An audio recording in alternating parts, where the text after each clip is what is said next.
საღამომშვიდობის. თქვენ წინაშეა სპეციალური გამოშვება. დღევანდელ გადაცემას ასე დავარქვი. კარგ მთქმელს, კარგი გამგონე უნდა. მოგახსენებათ, რომ ეს არის ცნობილი ქართული ანდაზა. სხვათა შორის ძალიან ღრმა აზრის მატარებელი ანდაზა, იმიტომ რომ ერთი არას ამბობს მთქმელი და მეორეა როგორ ესმის ის გამგონეს და რამდენად ადეკვატურია იმისთვის, რომ რაც უთხრეს, ის სწორად გაიგოს და სწორად მიიღოს. დღევანდელი გადაცემის ფორმატი შეცვლილია. სხვა ფორმატით წავდგებით თქვენ წინაშე დღეს. ეს რამ გამოიწვია, ამასაც მოგახსენებთ, გზადაგზა. მთავარი ის არის, რომ საქართველოში რამდენიმე დღის წინ 2 თებერვალს გაკეთდა ძალიან მნიშვნელოვანი და საყურადღებო განცხადებები.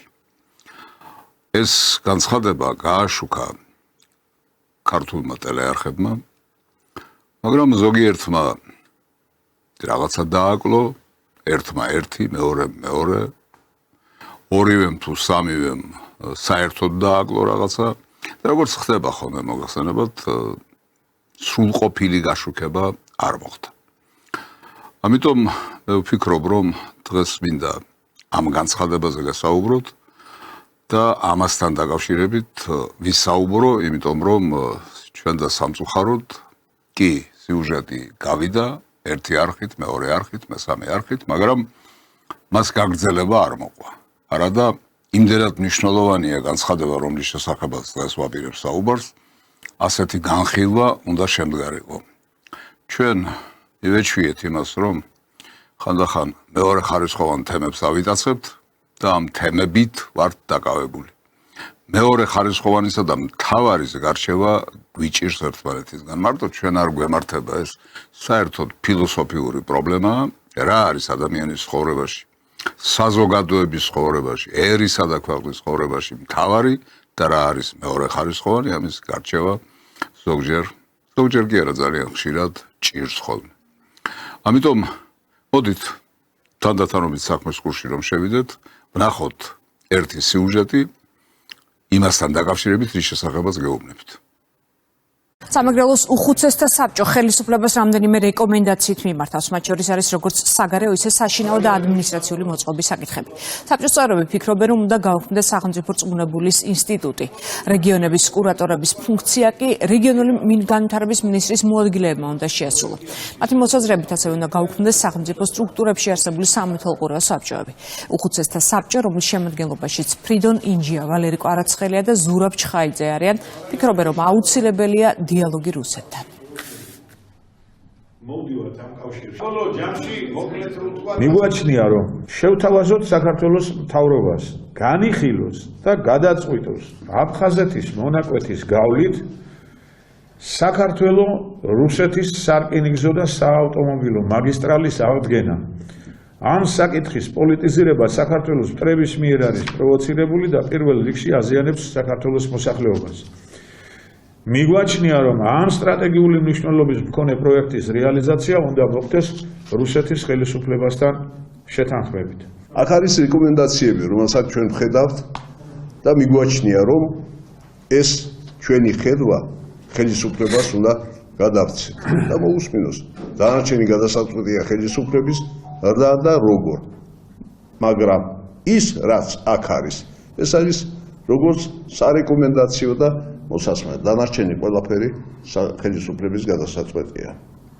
ეს ყველაფერი შეეხება, მაგრამ ჩვენ ავიღეთ ის ნაწილი, რომელიც ჩვენ მიგვაჩნია ამ ეტაპზე მნიშვნელოვანი. ეს ნახეთ თქვენ უკვე რუსთავი ორია, მან ასე გააშუქა ეს პრესკონფერენცია. კი აქ ითქვა ძალიან მნიშვნელოვანი ამბავი, ეს იყო რკინიგზის აღდგენასთან დაკავშირებული საუბარია რუსეთსა და საქართველოს შორის, რუსეთისა და საქართველოს დამაკავშირებელი სარკინიგზო და საავტომობილო მაგისტრალის გახსნა აფხაზეთის გავლით. მოგახსენებათ, ახლა ეს მაგისტრალი ჩაკეტილია და არ ფუნქციონირებს. ეს უაღრესად მნიშვნელოვანი განაცხადი გახლავთ, მაგრამ აქ სხვა რამეც იყო ნათქვამი. არა თუ არანაკლებ მნიშვნელოვანი, არამედ გაცილებით მნიშვნელოვანი რამეც. აი როგორ გააშუქა თქვათ იგივე პრესკონფერენცია ტელეკომპანია იმედმა. საქართველოს მთავრობა სასურველია შეიმუშაოს იურიდიული მექანიზმი, რომელიც ნატოსა და ევროკავშირში საქართველოს გაწევრიანების ჩანაწერს საქართველოს კონსტიტუციიდან ამოიღებს ან შეაჩერებს, რადგან იგი ეწინააღმდეგება საქართველოს ინტერესებს და არის საფრთხის შემცველი. მიზანშეწონილად მიგვაჩნია ხელისუფლებამ დაიწყოს პირდაპირი მოლაპარაკება რუსეთის ხელისუფლებასთან დღეს არსებული უთანხმოებისა და ათეული წლების განმავლობაში დაგროვებული პრობლემების გადასაჭრელად დასვას საკითხი აფხაზებსა და ოსებთან ერთად ჩვენი ქვეყნის ფედერაციული მოწყობის საფუძველზე. რუსეთ-ბელარუსის სამოკავშირეო სახელმწიფოში თანაბარ უფლებიან წევრად საქართველოს მიღების შესახებ 1992 წელს გაეროსა და რუსეთის ფედერაციის მიერ აღიარებულ საზღვრებში. როგორც თქვენ ნახეთ, რუსთავი ორმას სხვანაირად გააშუქა, მეორე ტელეარხმას სხვანაირად გააშუქა, როგორც გითხარით, მესამემ კიდევ სხვანაირად, უბრალოდ რაღაცა ფრაგმენტების გამოკლებით და ისე როგორც თვითონ ჩათვალეს საჭიროდ. თქვენ ნახეთ, რომ უსერიოზულესი განცხადებაა გაკეთებული. უსერიოზულესი შეთავაზება მიიღო საქართველოს ხელისუფლებამ და მთავრობამ. მაგრამ როგორც უკვე ვთქვი, სამწუხაროდ ფართო განხილვა ამ საკითხთან დაკავშირებით არ ყოფილა. არ დაწყებულა. ეს იმ დროს ხდება, როდესაც სამთავრობო დონეზე ლაპარაკი ამასთან დაკავშირებით, რომ უნდა იყოს დებატები, უნდა აღდგეს დებატების ტრადიცია და ამ დებატებმა, როგორც ძველი ბერძენი ფილოსოფოსები იტყობდნენ, ამ კამათმა უნდა მიგვიყვანოს ჭეშმარიტებამდე. მაგრამ აქაც დგება საკითხი მთავარისა და მეორეხარისხოვანის შესახებ. ჩვენ გვესმის ახლა მე არ მინდა სხვა თემებს შევეხო, გვესმის ხოლმე რა თემებზე, რა საკითხებზე არის მსჯელობა და ის თემების და ის საკითხების, რა თქმა უნდა, მნიშვნელოვანია და ყურადღებას იმსახურებს, მაგრამ პირველ ხარისხოვანი სხვა რამეა. ქვეყანაა გადასარჩენი. ქვეყნის ადგილი არის განსასაზღვრი და მოსაპოვებელი ახალ გეოპოლიტიკურ სისტემაში. ვინ უნდა გააკეთოს ეს, თუ არა ჩვენ, ქართველებმა და პირველ რიგში ქართველმა ხალხმა. ინიციატივები უნდა მოდიოდეს ბევრი მთავრობის მიმართულებით, ხელისუფლების მიმართულებით და შემდეგ მათ უნდა განსაზღვრონ რა არის პრიორიტეტული და რა არის მეორეხარისხოვანი. სამწუხაროდ ამისი ნაკლებობა გვაქვს. მაშ ასე, თქვენ გაიგეთ, რომ განცხადებები, რომელიც მოისმინეთ, გაკეთებული არის სამეგრელოს უხუცესთა საბჭოს მიერ.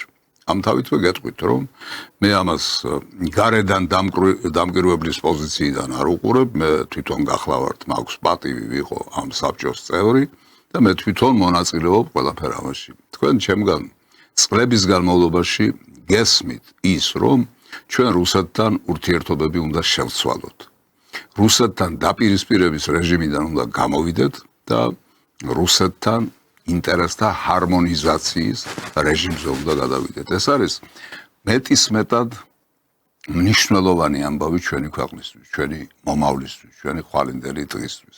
უამისოდ პერსპექტივა არ ჩანს, პერსპექტივა იკეტება და ბევრი მოვლენა, რომელიც საქართველოში მოხდა, რომელიც საქართველოს ფარგლებს გარეთ მოხდა, თქვათ იგივე უკრაინის პროცესები, ჩვენ პირდაპირ კი არ მიგვანიშნებს, პირდაპირ აი როგორც სარკეში ჩაიხედავ და გამოსახულებას ნახავ, აი ასე ვხედავთ რა შეიძლება მოხდეს. ამიტომ ასეთი ინიციატივები შესახებას თქვენ უკვე მოისმინეთ, რა თქმა უნდა უაღრესად მნიშვნელოვანია და დღეს რაგი სამეგრელოს უხუცესთა საბჭომ გააკეთა ეს განცხადებები. ამ საბჭოს თავკაცი ბატონი ფრიდონ ინჯია არის ჩემი სტუმარი, ახლა ჩემთან ერთად იმყოფება სტუდიაში და ამ საკითხებზე შევეცდებით, რომ ჩვენი პოზიციები უფრო გაშლილად, შედარებით უფრო ფართოდ წარმოგიდგინოთ. ბატონო ფრიდონ, უღრმესი მადლობა მობრძანებისთვის.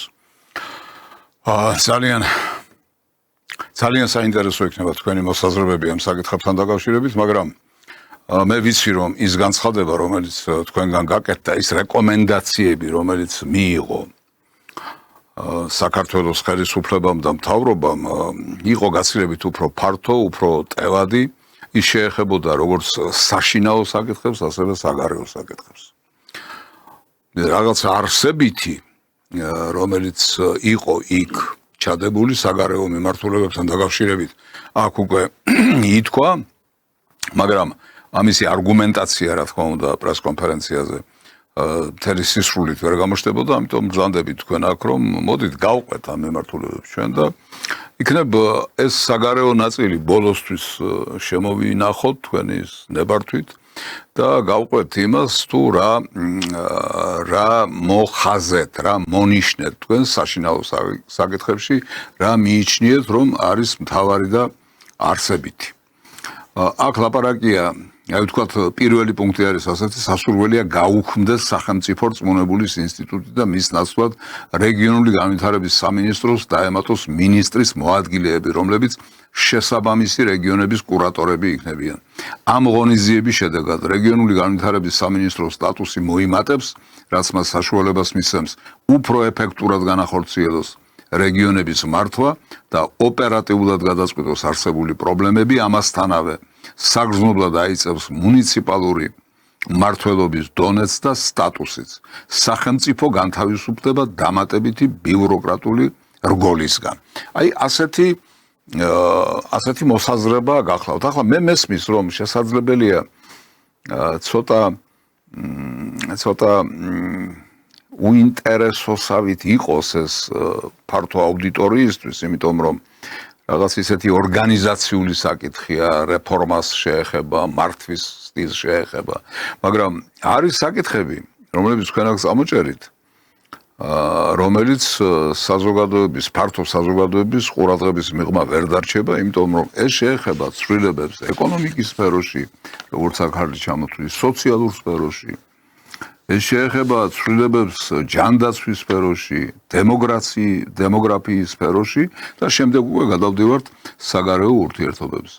მე მგონი მაინც აი ამითი დავიწყოთ ჩვენ ეკონომიკით და თუნდაც იგივე ჯანდაცვით, რომელიც კი რაღაც ნაბიჯები გადაიდგა, რაღაც კი არა, სერიოზული ნაბიჯები გადაიდგა, მე ვიტყოდი ამ მიმართულებით, გაუმჯობესების თვალსაზრისით და ხელმისაწვდომობის თვალსაზრისით, მაგრამ მიუხედავად ამისა, მაინც ძალიან ბევრია გასაკეთებელი.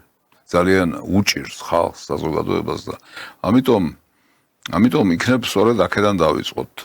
ახლა იმასაც ვიტყვი, რომ თქვენ ამასთან დაკავშირებით ადრეც გაქვთ ნათქვამი, ადრეც გაქვთ განცხადებები გაკეთებული. მაშინ როდესაც თქვენ პარლამენტის წევრი ბრძანდებოდით. თქვენთვის ეს ახალი კი არ არის, აი ახლა კი არ იწყებთ ამ თემებზე ფიქრს და მუშაობას, არამედ ნაფიქრიც გაქვთ და სერიოზული ნაშრომიც გაქვთ და ნაღვაწიც გაქვთ ამ მიმართულებით, მაგრამ შედეგები რა როგორი დადგა, როგორ მოგისმინეს, აი რაც დავარქვით ამ გადაცემას, კარგ თქმას, კარგი გამგონე უნდაო, რამდენად კარგი გამგონე აღმოჩნდა საქართველოს ხელისუფლება და მთავრობა თქვენ მიერ დაყენებული საკითხებისა, ეს კიდევ სხვა თემაა, ცალკე დამოუკიდებელი თემაა, ასე ვთქვათ და იქნებ აქედან დაგვეწყო სწორედ, აი მე მინდა წარმოგიდგინოთ. ბატონო ზაალ, თუ შეიძლება აი ამ განცხადების გრაფიკა გვაქვს ჩვენ და იქნება ეს გვიჩვენოთ. ახლა აქ გასარჩევად ალბათ ეკრანზე არ ჩანს ეს, მაგრამ აი ასეთი სახე ქონდა, ვიზუალურად ასეთი სახე ქონდა ყველაფერ ამას, იმ განცხადებებს, რომელიც სამაგრელოს უხუცესთა საბჭომ გააკეთა და გარდა ამისა, როგორც ვთქვი, თქვენ ადრე გაკეთებული განცხადებები გაქვთ ამასთან დაკავშირებით, არსებობს ეს ყველაფერი, აი მინდა პატარა ფრაგმენტი მოვასმენიო, ვიდრე თქვენ სიტყვას მოგცემდეთ ჩვენს ტელემაყურებლებს, ჩვენ მსმენელებს ამასთან დაკავშირებით, აი თქვენი ერთ-ერთი გამოსვლის ტექსტი. მოგესალმებით ბატონო პრემიერ-მინისტრო, მინდა დაუბრუნდე იმ საკითხებს, რომელიც ჩვენს ქვეყანას უფრო დიდარს და ძლიერს გახდის. და შესაბამისად ჩვენი ხალხი უფრო დიდარი და კარგები იქნებია და მოხენა ქართულმა ხალხმა კარგად იცის. რა საკითხებია ეს, რომელსაც მე ამ დროის განმავლობაში ვაყენებ, მაგრამ ძალიან მოკლედ მინდა შეგეკითხოთ. ეს ეხება შეიქმნება სახელმწიფოში და არის თუ არა რომ ერთი მაინც იყოს სახელმწიფო ბანკი თელ ამ სისტემაში, რომელიც დაარეგულირებს და ყველაფერს ადგილზე მოყავს. ასევე შეიქმნება თუ არა ერთი მაინც ფარმაცევტული საწარმო, რომელიც გამოუშვებს იმ წამლებს, თქვენ ახლა ნაწილობრივ გადაწყვიტეთ ეს საკითხი, მაგრამ მაინც მე მიმაჩნია, ეს შეიძლება დროებითი იყოს, იმიტომ რომ ყველაფრის მიმართ ადაპტირება ხდება. ამიტომ მე მაინც მიმაჩნია, რომ ერთი ფარმაცევტული საწარმო უნდა იყოს ქვეყანაში. გარდაიქმნება თუ არა რკინიგზა მომგებიანად. შემდეგი, რამდენად საჭიროა ის სამეთვალყურო საბჭოები, გაბერილი შტატითა და განუზომელი ხელფასებით, ხო არა იღებს ამ მართვას შესაბამისი სამინისტროები, რომელიც უფრო ეფექტიანი და მომგებიანი იქნება ქვეყნისთვის. არ იქნება ეს ბორდები, პირდაპირ ნიშნავდეს იქნება მინისტრი, საწარმოს ხელმძღვანელს, რომელიც კონკურენციაში იქნება კერძო საწარმოს და თუ ის ვერ შეასრულებს თავის მოვალეობას, გაანთავისუფლებს ყოველგვარი ახსნა განმარტების გარეშე. აიღებს თუ არა სახელმწიფო კონტროლს ენერგეტიკაზე და გაზმომარაგებაზე. უნდა იყოს თუ არა, ანუ არსებობდეს ქვეყანაში სტრატეგიული მნიშვნელობის ბუნებრივი რესურსების ჩამონათვალი, მიმართულებები, დარგი, მომსახურება, რომელსაც სახელმწიფო განაგებს, ან მასში აქვს მართვის 50%-ზე მეტი პაკეტი. აი, ასეთი ფართო სპექტრი ჩამონათვალის. ეს არ არის ალბათ ყველაფერი, მაგრამ ძალიან ესეთია საყურადღებო და მნიშვნელოვანი, ხომ? ძალიან ფართო სპექტრია საკითხებისა დაყენებული. ბატონო ფრიდონ, მართალი გითხრათ, ახლა მე ცოტა მიჭირს, იმიტომ რომ ჩვენ ყველაფერს რომ დაუთმოთ, თუნდაც ძალიან მცირე დრო, მაინც საბოლოო ჯამში საგრძნობლად გავხსნებით იმას, რასაც საეთერო მონაკვეთი ქვია. ამიტომ რა ვიცი, აბა თავარი რა გამოვყოთ მაინც აქედან. აი ბანკები რომ ახსენეთ თქვენ. კომერციული ბანკები, მასთან დაკავშირებული პრობლემები, ბანკების მძევალი აღმოჩნდა მთელი საქართველოს თუ არა, ნახევარი საქართველოს და მეტი ალბათ. საერთოდ კომერციული ბანკების ფილოსოფია ვიცით ჩვენ რა არის და როგორ არის. მათ უნდა ნახონ მაქსიმალური მოგება და მაქსიმალურ მოგებას რომ ხედავს ერთი მხარე, მეორე მხარე ხედავს მაქსიმალურ ზარალს და მაქსიმალურ წაგებაში მიდის. ამიტომ ვიღაცა უნდა იყოს, რომელიც ამას დაარეგულირებს. ამას ითქოს სახელმწიფო ბანკი უნდა აკეთებდეს, მაგრამ აი სახელმწიფო ბანკი, რომელიც ამ კომერციულ საბანკო სტრუქტურას გაუწევს ერთგვარ კონკურენციას და მოახერხებს, რომ დაარეგულიროს, მე მგონი ეს ჩადეთ თქვენ ამ თქვენს განცხადებაში და მე მინდა მოდი იქნება აქედან დავიწყოთ პირდაპირ საუბარი. პირველ რიგში მოგესალმებით, დიდი მადლობა მოწვევისთვის. მინდა მადლობა გადაუხადო უხუცესთა საბჭოს წევრებს და თქვენს მათ შორის, ვინც მიიღო მონაწილეობა ამ საბუთის შექმნაში. აქ ისეთი საკითხები იყო ჩამოყალიბებული, რომელიც მე მიმაჩნია და ჩვენ მიგვაჩნია, იმიტომ რომ სხდომაზე უხუცესთა სამეგრელოს უხუცესთა საბჭოს, შემთხვევით არ არის სამეგრელოს უხუცესთა საბჭო. ეს ცალკე საუბისაგანია. და თითქმის 100%-იანად ყველა უხუცესები დაეთანხმა ამ განცხადებას, ამ განცხადების შინაარსს და ჩათვალეს, რომ ეს აუცილებლად უნდა მივიტანოთ ხელისუფლებამდე. თუმცა უკამათოდ არ ჩაუულია ამას, რა თქმა უნდა. დიახ, უკამათოდ არ ჩაუულია, მაგრამ ჩვენ საკმაოდ პასუხისმგებლიანი ხალხი ვართ, რომ ვიცით რა პასუხი იყო საჭირო ყველა იმ საკითხებზე, რომელიც მოულოდნელი იყო ზოგიერთისთვის. დიდი მადლობა მათ მინდა უთხრა და ძალიან ნიშანდობლივია გადაცემის სახელწოდება კარგ ფრთხმელს კარგი გამგონე უნდაო. და ამაში დიდი სიბრძნეა.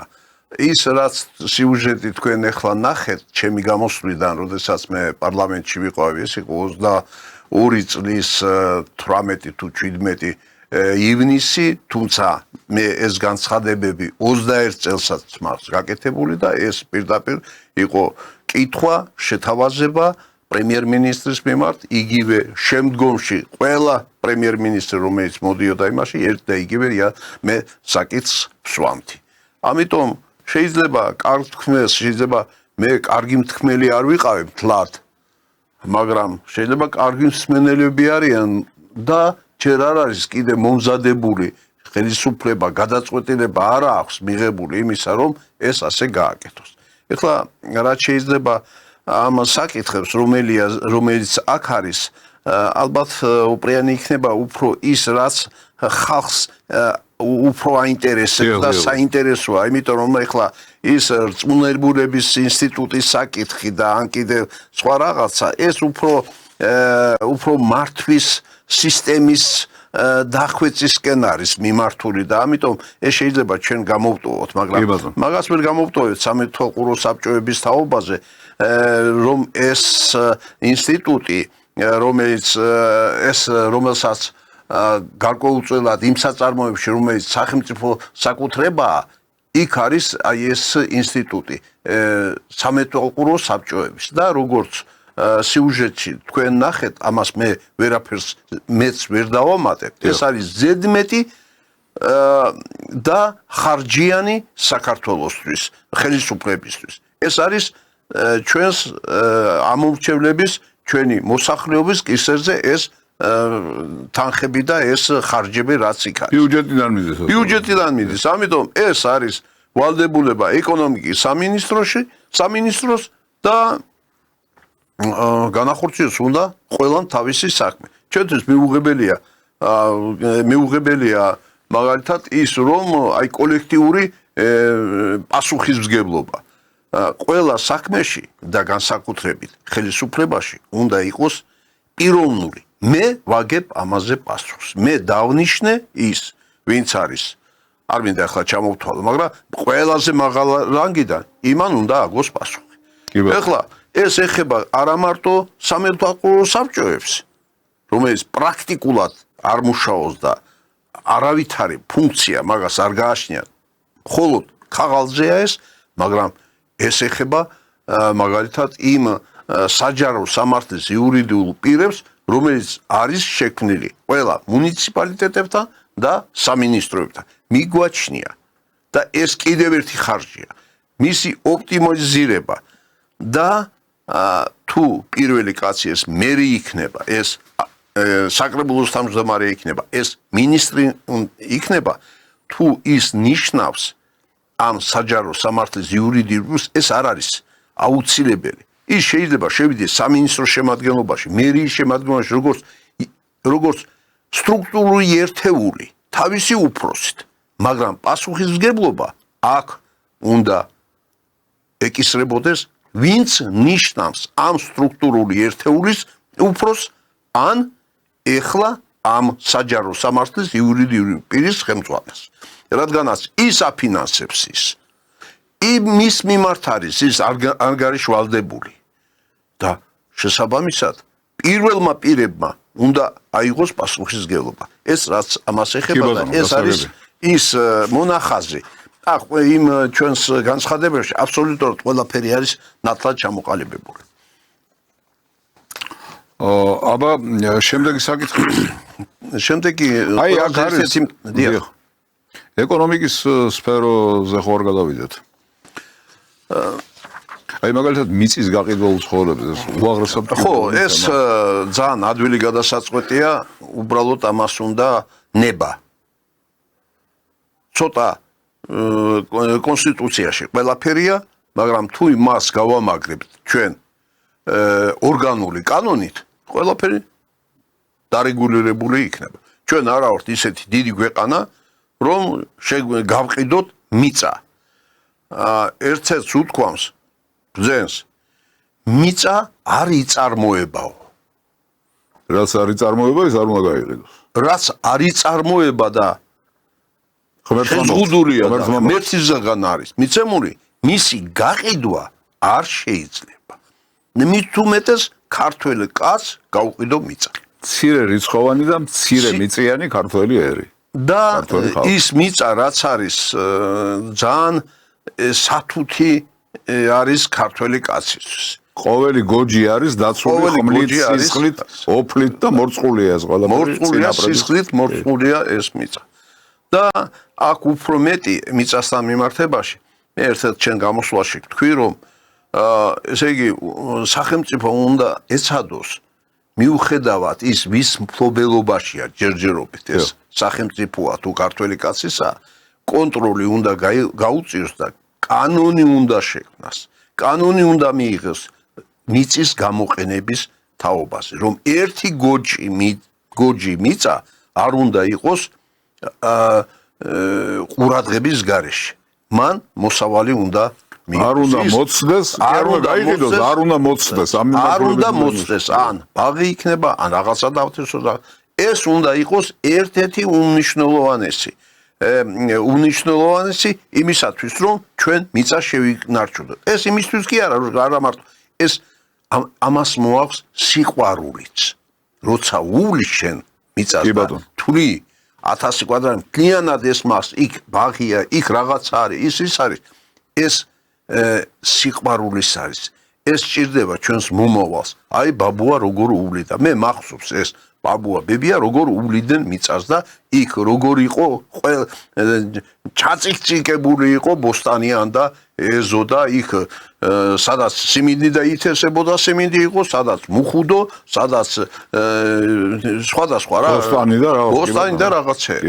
ეს არის მიწის სიყვარული, რომელიც ჭირდება ჩვენ. ეს ბატონო ფრიდონ არ უნდა ჩაგვეთვალოს, ჩვენ არ ვიცი ახლა თქვენ თქვით, აი რამდენად კარგი მთქმელები ვართ, არ უნდა ჩაგვეთვალოს რაღაც ესეთ ყალბ პათეტიკაში, რომ ქართული მიწა, რომელიც მორწყულია სისხლით, ოფლით, არ უნდა გაიყიდოს, იმიტომ რომ ჩვენ ჯერ ერთი მცირე რიცხოვანი ვართ ძალიან. დემოგრაფიული პრობლემა გვიდგას კატასტროფულ დონეზე. უმძიმეს მდგომარეობაში ვართ. და მცირე მიწაც მცირე გვაქვს, ტერიტორია მცირე გვაქვს. ტერიტორიები დაკარგული გვაქვს და ახლა კიდე მოვდგეთ და მიწა გავყიდოთ და უცხოელებზე გავას. საერთოდ არ უნდა იყიდებოდეს მიწა არავიზე მე მგონი. მიწის გამოყენების სხვადასხვა მეთოდი არსებობს, სხვადასხვა ტრადიცია არსებობს, სხვადასხვა გამოცდილება არსებობს და უნდა ავიღოთ ყველაზე ოპტიმალური, რომელიც დაიცავს ქართულ მიწას, გადაარჩენს ქართულ მიწას და მიმართული იქნება იქითკენ, რომ ქართული მიწა მარადიულად იყოს ქართველი ხალხის გამგებლობაში. აი ეს ამ გზით უნდა ვიაროთ. გეთანხმებით. არის ქვეყნები, რომელსაც ძალიან დიდი მიწები აქვს, მაგრამ იქ არც ისინი არ ყიდიან, არც ისინი ყადიან. ხო, მიუხედავად იმისა, მიწა ბევრია. ისინიც არ ყიდიან და მიწაზე შენ შეგიძლია რაც გინდა განათავსო, ააშენო. ის შენი იქნება, მაგრამ მიწა ქვეშ ის სახელმწიფოსია. აი ახლა თუ შეიძლება აგერ სოციალურ სფეროს აქ წერია პირდაპირ რომ საქართველოს კონსტიტუციის მიხედვით საქართველოს სოციალური სახელმწიფოა, მუხლი მეხუთე. შესაბამისად, ქვეყანაში უნდა იყოს სოციალური სამართლიანობა და სოციალური თანასწორობა, მუხლი მეექვსე. ამიტომ დაუყოვნებლივ არის მისაღები კანონი ფასების შესახებ, რაც დაარეგულირებს საკითხს, რის შესახებ პასუხისმგებლობა სახელმწიფოს კონსტიტუციით აკისრია. ახლა ნახეთ როგორი გარკვეული წინააღმდეგობაც არის თითქოს, იმიტომ რომ ჩვენ ერთხელ უარყავით სოციალისტური სისტემა. თქვენ სოციალისტების ლიდერი ბრძანდებით, მაგრამ სოციალისტური სისტემა უარყავით ჩვენ და გადავედით საბაზრო ეკონომიკაზე. ეს სხვადასხვა რამეა. ერთმანეთთან დაპირისპირებული მოვლენებია. საბაზრო ეკონომიკის დროს სოციალური დაცულობის გარანტიები კი ევროპულ კაპიტალიზმს აქვს ეს გარანტიები შემუშავებული და გარკვეული ტრადიცია ჩამოყალიბდა, მაგრამ მიუხედავად ამისა, კაპიტალისტური სისტემის დროს სოციალურ დაცვაზე, სოციალურ გარანტიებზე ლაპარაკი ცოტა ძნელია თითქოს. აი თქვენ როგორ ფიქრობთ? რამდენად არის ეს რეალური, რასაც თქვენ ლაპარაკობთ, რომ აი სოციალური დაცულობის მექანიზმები უნდა ამუშავდეს მაქსიმალურად? მადლობთ კითხვისას, ძალიან მნიშვნელოვანია ეს და კიდევ უნდა განვარტო, რომ ჩვენი პარტიის თავმჯდომარეობის სადაც ჩვენი პარტია შემთხვევით არ არის ევროპელი სოციალისტი. და ევროპაში მართლაც, აი სკანდინავიის ქვეყნები ავიღოთ, კიდაც გერმანია, იქ დაცულია, მიუხედავად საბაზრო ეკონომიკისა, იქ მოსახლეობა დაცულია. ნუ რას უკასწავად, შენ იქ ვერაფერს ვერ გააკეთებ ისეც, რომ ხალხი დაზიანდეს. სადღაც მაგალითად გინდაც საფრანგეთი ავიღოთ, თითქმის 75% შენი შემოსავლის და მოგებას მიდის სახელმწიფოში. კი ბატონო, არის საბაზრო ეკონომიკა, მაგრამ ისეთი კანონებია და ისეა დაბეგრა იმ შენი შემოსავლის, რომ მას შეეძლოს პენსია მისცეს 2000 ევრო. 2200 ევრო. საფრანგეთს ვიღებ. ასე რომ ეს იქაც კარგი შემოსავალია. იქაც კარგი შემოსავალია, როგორ რას ვზანებთ. ამიტომ ევროპელი სოციალისტები ზუსტად აი ასე მოქმედებდნენ. და იგივეა გასაკეთებელი. მით უმეტეს ასეთ პატარა ქვეყანაში. კარგი, ჩვენ განვაცხადეთ 30 წლის უკან, რომ ჩვენთან თავისუფალი საბაზრო ეკონომიკაა და რაღაც, მაგრამ ამ 30 წლის განმავლობაში ხო ხედავ შენ, რომ შენი მოსახლეობა ბევრი შიმშილობს. მე ახლა არ მინდა ეს ცოტა ისეთი გაცვეთილი სიტყვა აი შიმშილობენ და მაგრამ არის ხალხი ასობით 1000 რომლის შემოსავალი ძალიან დაბალია და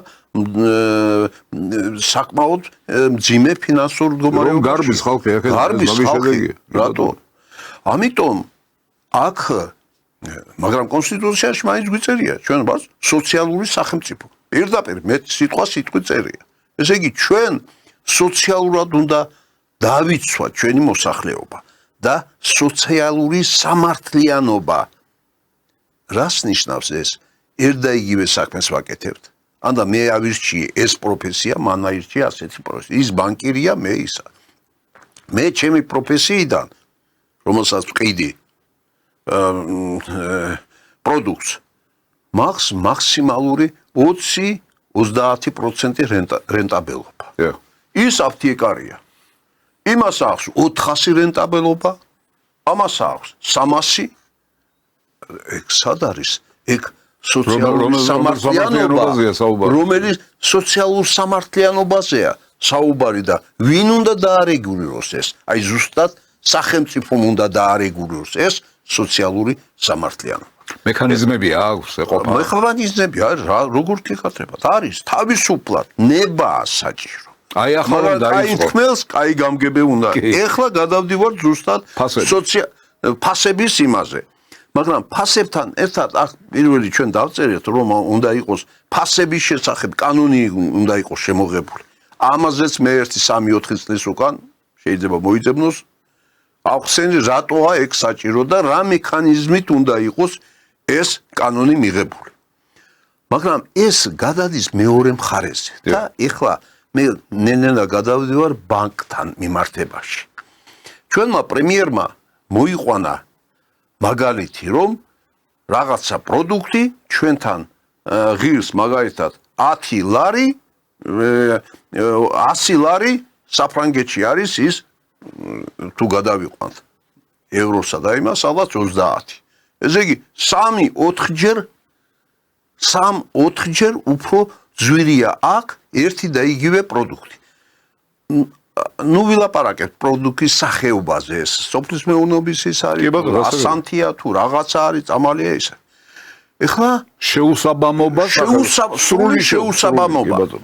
მაგრამ ამას საფუძვლები აქვს.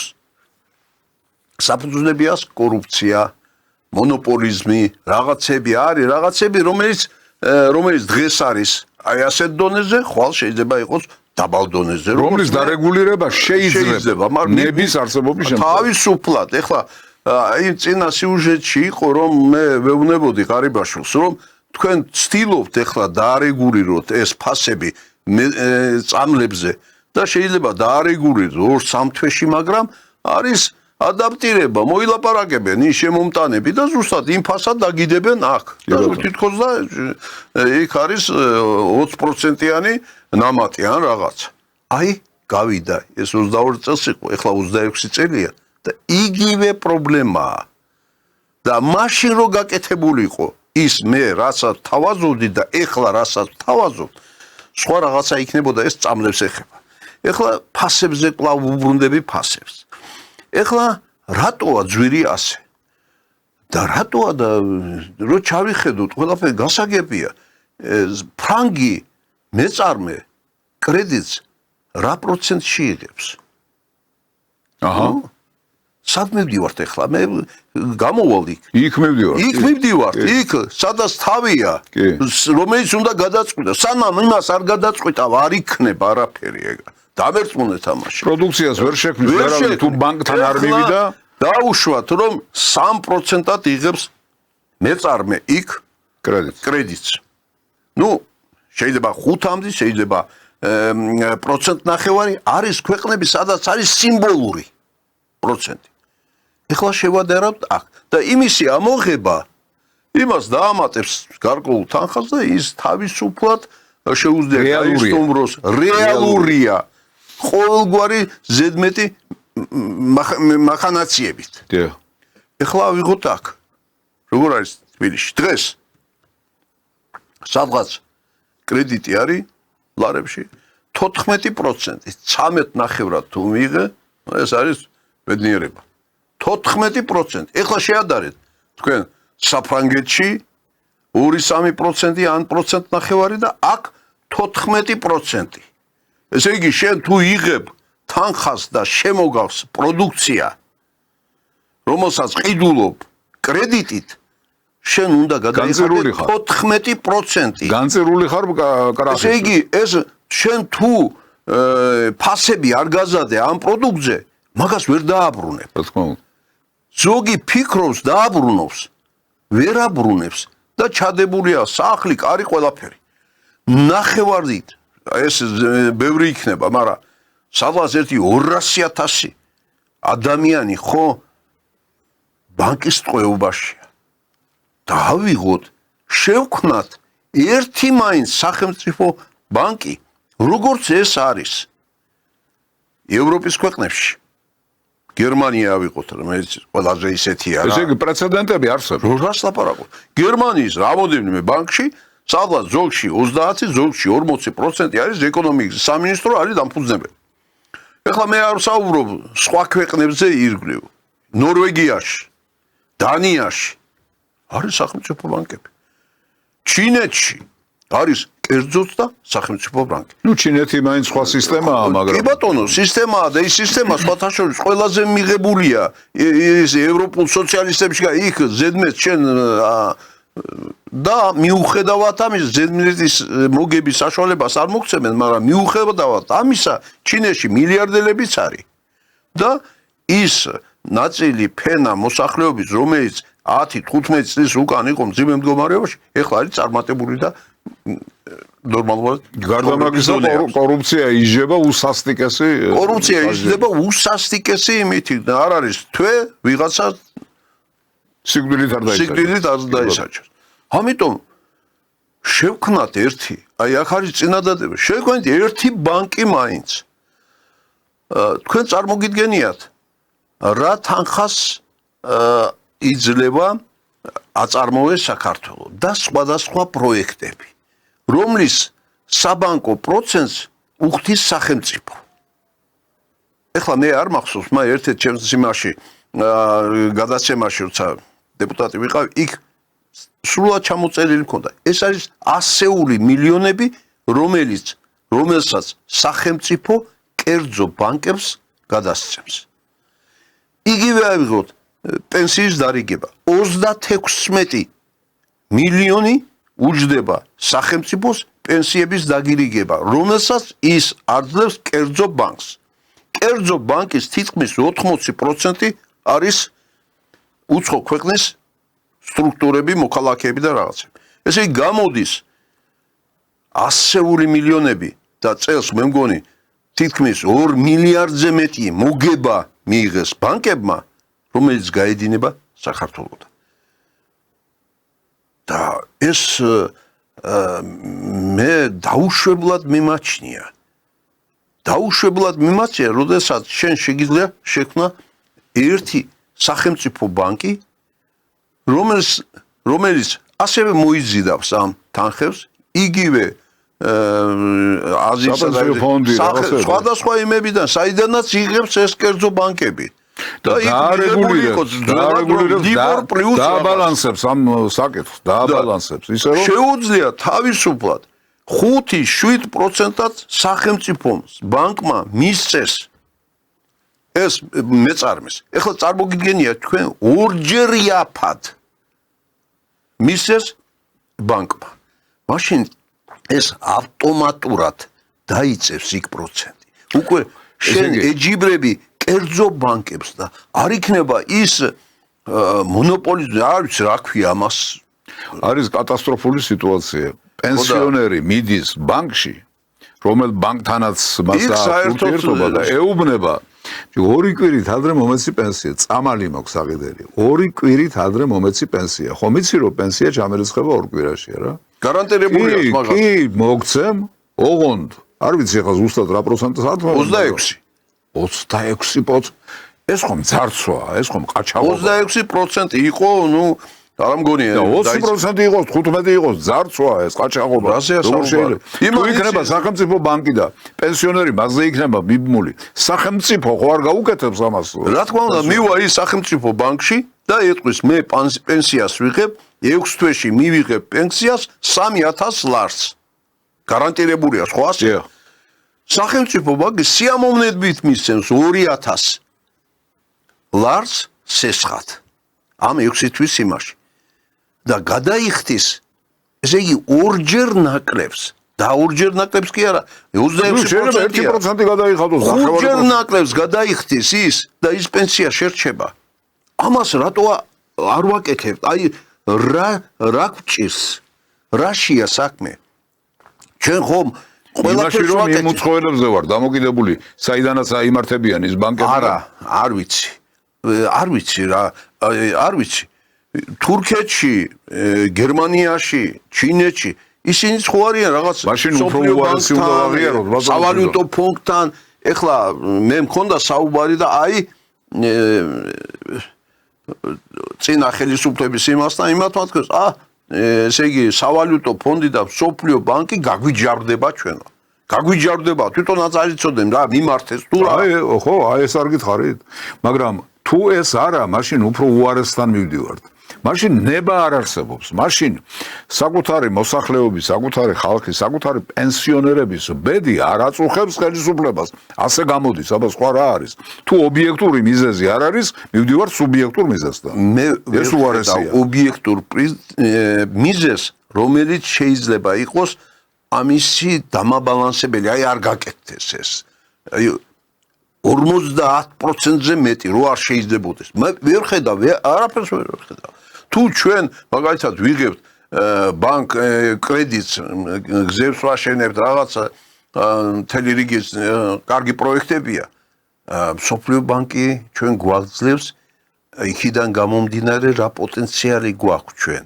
თუ ჩვენ პოტენციალი და ეს ეკონომიკური შესაძლებლობა არ გვაქვს, ის არ მოგცემს, ისედაც არ მოგცემს. კერძო რო იყოს იმასაც არ მისცემს. ამიტომ ეს არ არის ერთადერთი ნება. იმისი არ იყოს ერთი 10 წლის უკან უნდათ ამ კერძო სახელმწიფო ფარმაცევტიული ქარხნის შექმნა. ვერ გეტყვით რა მოხდა. გამოიყო თანხა და ეს თანხა გაქრა. მე მგონი ამის შიში ქონდათ, კიდე გამოყო თანხა ამ ქარხნის ასაშენებლად, კიდე დაიკარგა. კიდევ გაქრება ეს და. ნუ გლიშიში რთულია კი, გლიშიში ფარავის გაუწყვეტია. ფარავის გაუწყვეტია. აი ასეთ. კარგი, ჩვენ აქ ამიტომ ერთ-ერთი მნიშვნელოვანია. დღეს ერთ-ერთი მნიშვნელოვანია სახელმწიფო ბანკის გახსნა. გინდაც იქ იყოს 51% მხოლოდ სახელმწიფოს. დანარჩენი უნდა იყოს რომელიმე სხვა სახელმწიფოსი, მაგალითად ამ შემთხვევაში ავიღებდი ჩინეთის რესპუბლიკის ვთხოვდი და ჩინეთის სახელმწიფო ბანკის. ამით მე გარანტირებული მექნება ბევრი რაღაც. რა თქმა უნდა. გათანხმებით. ეხლა ჩვენ ბევრი შეიძლება ვილაპარაკოთ ამაზე. ბევრი შეიძლება ვილაპარაკოთ, მაგრამ და ვირავინ ვერ ილაპარაკებს საწინააღმდეგოს, რომ ამიტომ არ შეიძლება დამერწმუნეთ თუ უნდათ მოვიდნენ ჩვენთან ნებისმიერ ეთერში იმაში აი ორივე ჩვენ ვერ მოიტანს არგუმენტაცია არ არსებობს რომ ეს არ შეიძლებოდეს და ეხლა დასვნა გააკეთოს იმან ვისაც ეს ეკუთვნის ეს ეწინააღმდეგება თუ არა ხალხის ინტერესებს იმ ხალხს რომელიც ტყვეობაშია ბანკების ახლა ჩვენ მივადექით ბევრი მწვავე საკითხია და აგერ ფასები სიძვირე ყოველდღე თითქმის ყოველდღიურად იზრდება ფასები. ახლა დაიწყო მთავრობამ ამასთან დაკავშირებით. გარკვეული ნაბიჯები გადაიდგა და იმედია რაღაცას მიაღწევენ, მაგრამ ჯერჯერობით მძიმე ვითარებაა ძალიან. მაგრამ ერთია ფასები და მეორეა ის, როდესაც ავადმყოფი შველას ითხოვს გადასარჩენია კაცი და ექიმთან მისვლა უჭირს, აფთიაქში შესვლა უჭირს. აფთიაქები პირდაპირ ნუ არა წარმოუდგენელია ახლა მე ვიცი ეს. მე ვიცი რომ აი წამლის ფასი არის ძალიან ძვირია, ნუ აი აუტანლად ძვირი, კატასტროფულად ძვირი. და ამ დროს იყიდება თუ არა, სხვანაირად ხო არ იქნებოდა ახლა ყოველ 10 მეტროში აი ცენტრალურ გზაზე რო გავიაროთ, ყველგან აფთიაქებია. ახლა ისინი თავიანთი ნუ არ ვიცი. ხო, იმას ვერ იტყვი, კონკურენცია არ არის. არის. მაგრამ რეალობა არის საშინელი და მოდი მაშინ მე თქვენი სემბართ კიდევ ერთ თქვენ სიუჟეტს გამოვიყენებ საპარლამენტო გამოსვლიდან და შემდეგ განვარგოთ ამას საუბარი. ის რაც მთავრობამ მიიღო გადაწყვეტილება იმისი რომ წამლები შემოვიდეს თურქეთიდან გარკვეულწილად მნიშვნელოვანია იმისთვის რომ გაიახდეს წამლები. ის რასაც დღეს ჩვენ ვიხილავთ ის რომ წარმოებლები, საბითუმე რეალიზატორები, ფარმაცევტიული პროდუქციის იმპორტიორები GMP სტანდარტის მოთხოვნა იყოს და ეტაპობრივად ეს დანერგდეს, ეს ერთი საკითხია და აუცილებელია ეს გაკეთდეს. მაგრამ ყველაზე მთავარი მე მიმაჩნია დღეს ჩვენს მოსახლეობაში ესაა წამლების ფასები. თუ სახელმწიფო მე მიმართავ ხელისუფლებას თავის თავზე არ აიღო გარკვეულწილად ისეთი საკითხები, რომელიც მოსახლეობის კეთილდღეობისთვის და რომ გამოვიდეს მძიმე მდგომარეობიდან ფინანსური და სხვა სახელმწიფომ თავის თავზე უნდა აიღოს ერთი მაინც სახელმწიფო საწარმოს შექმნა ფარმაცევტიული ერთი მაინც სახელმწიფო საწარმოს შექმნა. აქ ბატონმა კირკიდაძემ ჩვენმა კოლეგამ თქვა რომ თურქეთში ეს ადგილობრივი წარმოებაა. ძალიან სწორიც არის. ალბათ იმიტომ არის იქ გაიაფებული და იაფი. ჩვენთან ერთი სახელმწიფო საწარმო რომ იყოს ფარმაცევტიული ის მონოპოლია რაც არის ის მოლაპარაკებები ის გარიგებების დონე როგორც ბატონმა დიმიტრიმ ბრძანა შემცირდება. მე მოგიწოდებთ მართლ პარტიას ხელისუფლებას აუცილებლად ჭირდება ჩვენს ქვეყანას რომ შეიქმნას ერთი სახელმწიფო საწარმო რომელიც გამოუშვებს იმ წამლებს რომელიც ყველაზე მასიურია რომელიც ყველაზე მეტად ჭირდება ჩვენს მოსახლეობას და რაზეც ის იმპორტიორები და ვისაც ეხლა მონოპოლიზირებული აქვს ეს ბაზარი ყველაზე მეტ მოგებას ხედავს იმ წამლებში რომელიც არის ყველაზე მასიური და ის წამლები რომელიც შეიძლება ეს იყოს რაოდენობრივად 50 ან 100 ეს საკმარისია იმისთვის რომ ჩვენი მოსახლეობა რომელიც უჭირს ვერ ყიდულობენ ამ წამლებს გადავარჩინოთ. ეს იქნება ყველაზე უმნიშვნელოვანესი და გადაწყვეტა საქმის გადაწყვეტა. რასაც ქვია, ეს შეიძლება საწარმო იყოს როგორც ეკონომიკის სამინისტროს ფრთისქვეშ, ასევე შეიძლება ეს იყოს ჯანდაცვის სამინისტროს ფრთისქვეშ. ალბათ მე მიმაჩნია ეს უფრო უნდა იყოს ჯანდაცვის სისტემაში, იმიტომ ჯანდაცვა შეუძლია განსაზღვროს რა წამლებია ყველაზე საჭირო ის მოთხოვნადი და რა ჭირდება ჩვენს მოსახლეობას. ეს იქნება საქმის გადაწყვეტა. ეს მოგცემ ჩვენ მართლაც რომ წამლების გაიაფებას. ეს არ იძლევა, ეს კი კარგია, უნდა იყოს ასე GMP-ის სტანდარტით, მაგრამ გაიაფებასთან ამას არავითარი კავშირი აქვს. გაიაფება შეიძლება მხოლოდ თუ იქნება ერთი მაინც სახელმწიფო საწარმო. დიდი მადლობა. აი ბევრი გიბრძოლიათ მე როგორც ვატყობ. ეს რომელი წელია თუ გახსოვს? ეს არის 22 წლის თებერვალი, 18 თებერვალი. 2022 წლის დასაწყისშია ეს ნათქვამი. ახლა არის ზუსტად 2004 წელი გასულა ზუსტად. 4 წლის განმავლობაში ნაბიჯი გადაიდგა ამ მიმართულებით. წუხვარ. აი თქვენ წუხართ, მეც წუხვარ და განსაკუთრებით წუხს საქართველოს მოსახლეობა, რომელსაც ეს ყველაფერი ჯანმრთელობის ფასად უჯდება და ზოგ შემთხვევაში სიცოცხლის ფასად უჯდება, იმიტომ რომ არ შეიძლება მოქალაქეებს წამალი რაღაცა ბიზნეს კატეგორიებით მიყიდო და ამითი დაუმძიმო მას მდგომარეობა და ვიღაცის ჯიბეები, ასე ვთქვათ, გაავსო ამ გაჭირვებული ხალხის ჯიბიდან ამოღებული ფულით. ეს დანაშაული, ეს არ შეიძლება ასე ამის დატოვება. ბატონო ფრიდონ, მე არ ვიცი ახლა ამ თემას დაამატებ თუ არა რამეს, მაგრამ აქ იმდენი თქვით თქვენ რომ ნათქვამია უკვე ყველაფერი რამდენი წლის წინ და თუ მართლა არსებობს კარგი გამგონე, კარგი ნათქვამისა, მან ახლა მაინც უნდა მიხედოს ამ თემას, იმიტომ რომ ჯობს გვიან ვიდრე არასდროსო ნათქვამი. დემოგრაფიის სფერო. დემოგრაფიის სფეროში ჩვენ ხომ ვიცით, ამას ხომ ნებისმიერი მოქალაქე გეტყვის. საქმეში ჩახედული, აი მაგალითად ძალიან დიდი სპეციალისტი მყავს ჩვენ დემოგრაფიის სფეროში მუშაობს, თავის გადამოსწრება, ჩემი უფროსი მეგობარია, ბატონი ანზორ თოთაძე, რომელიც პირდაპირ განგაში ზარს სემს ამასთან დაკავშირებით. შესაძლებელია გავიდეს რამდენიმე ათეული წელი და საქართველოში არ დარჩეს ვეფხის ტყაოსნის ორიგინალში წამკითხველი კაცი. აი ასეთი ვითარება გვაქვს, უმძიმესი დემოგრაფიული ვითარება. რა შეიძლება რომ გაკეთდეს, ბატონო ფრიდონ, რას ფიქრობთ თქვენ აქ არის რაღაცა გარკვეული? ეს უნდა იყოს ერთ-ერთი ასევე უნიშნულოვანესი საკითხი საქართველოს ხელისუფლებისთვის. ბანკის შექმნა, საწარმოს შექმნა, გზის დაგება, გაზის გაყვანა, ყველაფერი შეიძლება, მაგრამ თუ სოფელში და იქ მოსახლეობა არ დარჩა. ვის სჭირდება ის ვალის აღება.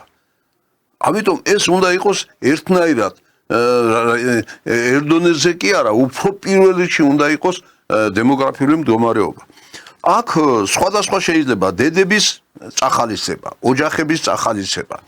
ერთი-ორი შვილზე დახმარება, სამზე ჩვენ ვამბობთ რომ სადღაც სოფლად, რაიონის ფარგლებში სახლის აშენება თავისი ნაკვეთით. ეს დაждდება სადღაც 40,000. ბევრი კი არა, მაგრამ სამი შვილის დედა იქნება. დედებს ეს იქნება წვრილ-წვრილი რაღაცები, მაგრამ ეს ერთობლიობაში ის უნდა იყოს ძალიან მოტივირებული, მე ასე მგონია რომ ყველა ნაბიჯზე უნდა იყოს წახალისებული. თვითონ მოიფიქრონ, თვითონ იშრომონ, თვითონ დადო შექმნან ჯგუფი მეცნიერების, მოაზროვნეების, რომლებიც ჩამოაყალიბებენ ამას. კი, მაგრამ ბატონო ვალერი, მე სახელმწიფოს მხრიდან ვთვლი. აი ერთ-ერთი ყველაზე ეფექტური იქნება, ჩემი გაგებით, ეფექტური იქნება საგადასახადო შეღავათები. და მაგალითად გადაცდა მამაკაცი, ესე იგი სამი შვილი, ესე იგი ის საგადასახადო შეღავათები უნდა კონდეს როგორც ყველა სახის კომუნალურიდან დაწყებული ყველა სახის უნდა კონდეს სამშემოსავლო დღგ-ს თუ არის გადამხდელი ყველაფერზე უნდა იყოს შეღავათები. და კიდევ ერთი რაღაცა, თუ მაგალითად გოგონა შულს გააჩენს 20 წლამდე თუ გააჩენს, მას მთლიანად უნდა მოიხსნას ყველა სახის გადასახადი. მაგრამ მამაკაცი თუ გადაცდება მაგალითად 35 წელს, ის უნდა მეტად დაიბეგროს. ასევე ქალბატონიც უნდა დაიბეგროს. მაგრამ თუ ის გათხოვდა და შვილი კვლავ უნდა დაიწვიოს. აი ეს უნდა იყოს, იმას უნდა კონდეს სტიმული. თუ მე შვილს გავარჩენ, ესე იგი მე ყველაფერი გასცილებით ბევრი რამის მოფიქრება ბევრი რამის შეიძლება ეს პრეროგატივა დაუტოვოთ ჩვენ მთავრობას და ხელისუფლებას, მაგრამ დემოგრაფიულ პრობლემას რომ უნდა მიხედონ და რომ უნდა გადაწყვიტონ, ეს არის მათი კონსტიტუციური მოვალეობაც, მამულიშვილური მოვალეობაც, პატრიოტული მოვალეობაც და ეს არის არა მარტო სამეგრელოს უხუცესთა საბჭოს მიერ გაწეული რეკომენდაცია, არამედ ეს არის ხალხის ღაღადისი, ხალხის თხოვნა, რომ ეს პრობლემა უნდა დაიძრიოს როგორმე ისე რომ არ გადაშენდეს ქართველი ერი. გადაშენების სიაში ვარ ჩვენ ერთი 50 ოფიციალურად ვარ. ხო, ოფიციალურად ვარ და ეხლა 50 წელი ისე გაივლის როგორც არაფერი. ამის გამოცდილება მე მაქვს და შენ მეც მაქვს კი ბატონო. ახლა ძვირფასო მსვენელებო და მაყურებლებო ჩვენ უკვე გადავდივართ იმ ნაწილში საგარეო ნაწილში, სადაც მე როგორც ვთქვი, რევოლუციური განცხადებები გაკეთდა, დაისვა კონკრეტული საკითხები და ეს საკითხები უნდა იყოს ფართო საზოგადოების ყურადღების ცენტრში. იმიტომ რომ ეს საკითხი ეხება საქართველოს ხვალინდელ დღეს, საქართველოს გადარჩენას, გადავრჩებით თუ არა. ამიტომ ჩვენ ახლა მემზადებით ამ მეორე ნაწილისთვის, მაგრამ მე არ მინდა მთლიანად დავანგრიო ეს ფორმატი. ჩვენი საერთოდ ამ სპეციალური გამოშვების. მე მგონი ამაში ჩვენ ვერ მოვასწრებთ აქ. კი, მოვასწრებთ. ყველაფერს მოვასწრებთ. ახლა ჩვენ გვექნება პატარა ამოსუნთქვის საშუალება და მაინც არ მინდა რომ გამოვტოვო ეს ფსიქიატრიული რენტგენი.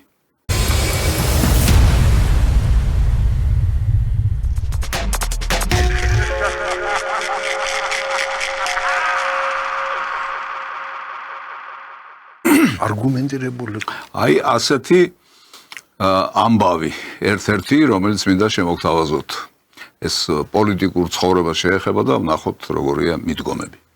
სიბრიყვე არის ახლა რუსეთის გულშემატკივრობა განა იმიტომ რომ რუსი როგორც ასეთი გიყვარს ანგეზიზღება არამედ იმის გამო რომ აგებს გესმით აი პირველივე დღიდან შესამჩნევი იყო დანახვად იყო ისინი რომ წააგებდნენ მაგრამ აი დღეს როგორ შეიძლება F-16-ს რო აძლევს ამერიკა იმას უკრაინელებს რუსების წინააღმდეგ აი როგორ შეიძლება დაუშვა ის რომ F-16-ს აძლევენ იმიტომ რომ ომი წააგონ აი ეს ხო ამერიკული შეიარაღების ამერიკული რეპუტაციის შეურაცხყოფა იქნებოდა ხო ცხადია რომ ამ ომს რუსეთს არავინ არ მოაგებინებს და შენ რა შვები ამ დროს საკუთარ ხალხს ეუბნები აფხაზებს დამებრუნებენ რუსებიო მართლა ვისჯერა მაგისი რომ რუსები შენ აფხაზებს დაგებრუნებენ და ეს ამ სისულელი ტვინის გამორეცხვა ადამიანებისთვის როგორ შეიძლება თან ამას ვერ შეასრულებ თან წაგებული აი ცოტა ხანში გაირკვევა რომ რუსეთი ბოლომდე განადგურდება ამ პროცესში და რა დარჩება იქიდან და საბოლოოში სად მიყვანს ეს პროცესი არავინ არ იცის და ჩვენ სად ვართ ამ დროს დამარცხებულის მხარეს რატომ ისახურეს ქართველი ერი რომ დამარცხებულის მხარეს იყოს იცით რას ნიშნავს დამარცხებულის მხარეს ყოფნა როცა გამარჯვებული ამერიკა და ცივილური სამყაროა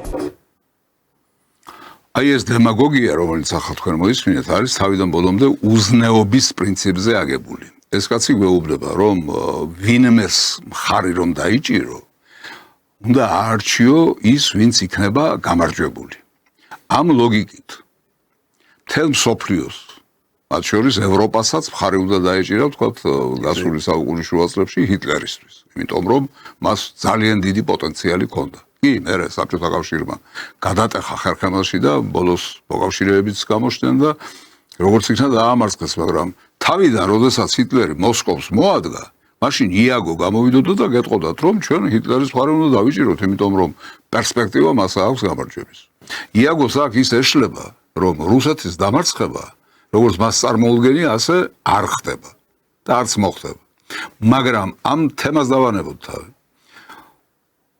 ვის მხარეს უნდა აღმოჩნდეს ადამიანი გამარჯვებულის თუ დამარცხებულის არა ეს არ არის სწორი მიდგომა უნდა აღმოჩნდეს ადამიანი იმის მხარეს ვინც არის მართალი სიმართლის მხარეს უნდა დადგე და არა იმის მხარეს ვინც იმარჯვებს ყოველთვის უნდა იდგე სიმართლის მხარეს სამწუხაროდ იაგო აქ ძალიან კოჭლობს და მოუწოდებ რომ გაასწოროს ეს ახლა მინდა ჟურნალისტების კოჰორტა წარმოგიდგინოთ